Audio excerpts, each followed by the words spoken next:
அப்பப்பப்பப்பப்பா! என்ன ஒரு மேட்ச்சு! என்ன ஒரு மேட்ச்சு! சிஎஸ்கேவுக்காக மனுஷன் உட்காந்து போராடி இருக்கான்யா! அப்படின்றதான் சொல்லி ஆகணும். முக்கியமா திலக் வர்மா அந்த பக்கம் பவுலிங் சைடில் நம்ம என்னதான் இருந்தாலும் சிஎஸ்கே ரத்தமடா அப்படின்ற மாதிரி தீபக் சகார், ஷர்துல் தக்கூர்லாம் சும்மா தாறுமாறா வந்து பவுலிங் பண்ணி சிஎஸ்கேக்காக போராடி இருக்காங்க. Actually match Mumbai versus Punjab தான். பட் என்னடா சிஎஸ்கே சொல்கிறேன் அப்படின்னு சொல்லி நீங்கள்லாம் யோசிக்கிற மாதிரி இருக்கும். ஆஃப்கோர்ஸ் சிஎஸ்கே 4 மேட்சும் வின் பண்ணி பிளே ஆஃபுக்குள்ளே போகிறது அப்படின்றது ஒரு டஃப்பான ஆப்ஷனாக இருந்துச்சு. இனிமேல் அடுத்தடுத்தாக வரப்போகிற 3 மேட்சுமே வின் பண்ணி ஆகணும் அப்படின்ற சுச்சுவேஷனில் சிஎஸ்கே இருக்காங்க. பட் அதை தாண்டி டாப் 4 டீம்ஸ் எப்படி பெர்ஃபார்ம் பண்ணுறாங்கன்றதை பொறுத்து சிஎஸ்கேவோட அந்த பிளே ஆஃப் வாய்ப்புகள் அதிகரிச்சுட்டே போகலாம். கரண்ட் சுச்சுவேஷனில் ஜிடி அதை தொடர்ந்து பார்த்திங்க அப்படின்னா ஆர்சிபி எப்படியாவது உள்ளே போயிடுவாங்க அப்படின்ற ஒரு சுச்சுவேஷன் இருக்குது. எஸ்ஆர்ஹெச்சும் வாய்ப்பு இருக்குது அப்படின்னு சொல்லி கூட சொல்லலாம். அதை தாண்டி அந்த ஒரு 4வது பொசிஷனில் தள்ளாடிட்டு இருந்தது பார்த்தீங்க அப்படின்னு சொன்னால் பஞ்சாப் தான். பட் அவங்க வந்து எக்ஸ்ட்ராவாக ஒரு பாயிண்ட் வந்து ட்ரா மேட்ச்சில் எடுத்ததுனால ஓரளவுக்கு ஒரு மேட்ச் 2 மேட்ச் ஜெயிச்சாலே வந்து ஒரு 17 பாயிண்ட் போய் செலக்ட் ஆயிடுவாங்க அப்படின்னு சொல்லி எல்லாருக்குள்ளுமே ஒரு ஏக்கங்கள் இருந்துச்சு. பட் பஞ்சாப் அடுத்தடுத்ததாக பேக் டு பேக் தோல்வியை சந்திக்கிறது பார்த்தீங்க அப்படின்னு சொன்னால் சிஎஸ்கேக்கு ஒரு மிகப்பெரிய பாசிட்டிவ்ங்க. இன்றைய மேட்ச் பஞ்சாப் வர்சஸ் மும்பை எக்ஸ்ட்ராடினரியான ஒரு மேட்சுமே வந்து தக்காளி வேறு மாதிரி இருந்துச்சு.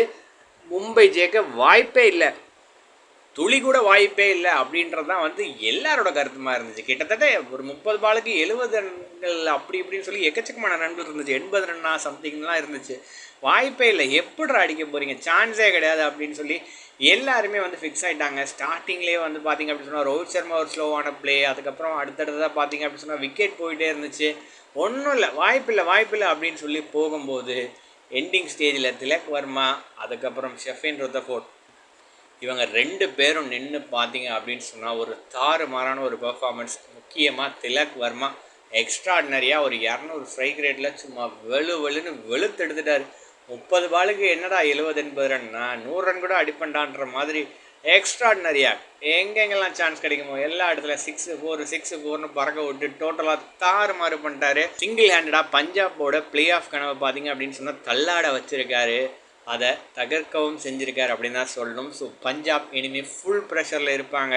ஸோ 2 மேட்ச் வின் பண்ணி ஆகணுன்ற ஒரு கட்டாயத்தில் இருக்கும்போது அது ஒரு மிகப்பெரிய அடியாக இருக்கும். இந்த பக்கம் சிஎஸ்கே வின்னிங் பொசிஷனில் போயிட்டுருக்காங்க. ஸோ அவங்க ஒரு 2 மேட்ச் வின் பண்ணி ஸ்ட்ராங்காக நின்னாங்க அப்படின்னு சொன்னால் பிளே ஆஃப் கனவு பிரகாசமாக இருக்குது. ஸோ முக்கியமாக இன்றைக்கி மும்பை இந்தியன்ஸில் பவுலிங்கில் தாறுமாறு பண்ணதுன்னு சொன்னால் சிஎஸ்கே நம்ம சிங்கங்கள் அப்படின்னு சொல்லக்கூடிய நம்ம தீபக் சகார், ஷர்துல் தக்கூர் அவங்களெல்லாம் எங்கடா வச்சுருந்தீங்கன்ற மாதிரி அவங்கெல்லாம் வந்து தாறுமாறாக உள்ளே பெர்ஃபார்ம் பண்ணியிருந்தாங்க. Shardul Thakur back to back முக்கியமான விக்கெட்லாம் எடுத்து கொடுத்தாரு. ஸ்ரேயாஸ் ஐயராக இருக்கட்டும், அதன் தொடர்ந்து பிரம்சிங்ரன் இப்படின்னு சொல்லி பேக் டு பேக் முக்கியமான விக்கெட்லாம் ஷர்துல் தக்கூர் எடுத்து கொடுத்தாரு. தீபக் சகாருமே வந்து ஓப்பனிங் விக்கெட் எடுத்து கொடுத்துருப்பாரு. டோட்டலாக ஒரு டாமினேட் பண்ணிட்டாங்க அப்படின்னு தான் சொல்லி ஆகணும். இன்றைக்கி மும்பையை பொறுத்த வரைக்கும் இந்த விக்ட்ரி அவங்களுக்கு எந்த விதத்துலையும் ஹெல்ப் பண்ண போகிறது இல்லை அப்படின்னாலும் பும்ராவோட கேப்டன்ஷிப் விக்ட்ரி இதெல்லாம் தாண்டி சிஎஸ்கேக்கு ஒரு மிகப்பெரிய அளவில் ஒரு பாசிட்டிவாக அமைஞ்சிருக்கு. சிஎஸ்கே அடுத்தடுத்த மேட்ச், அதுவும் இன்றைக்கி எல்எஸ்ஜி மேட்ச்லாம் இருக்குது, பேக் டு பேக் வின் பண்ணி ஒரு 16 பாயிண்ட் எடுத்து ஒரு நல்ல ரன் ரேட்டில் இருந்துட்டாங்க அப்படின்னு சொன்னால் நம்ம பிளே ஆஃப் போயிடலாம்.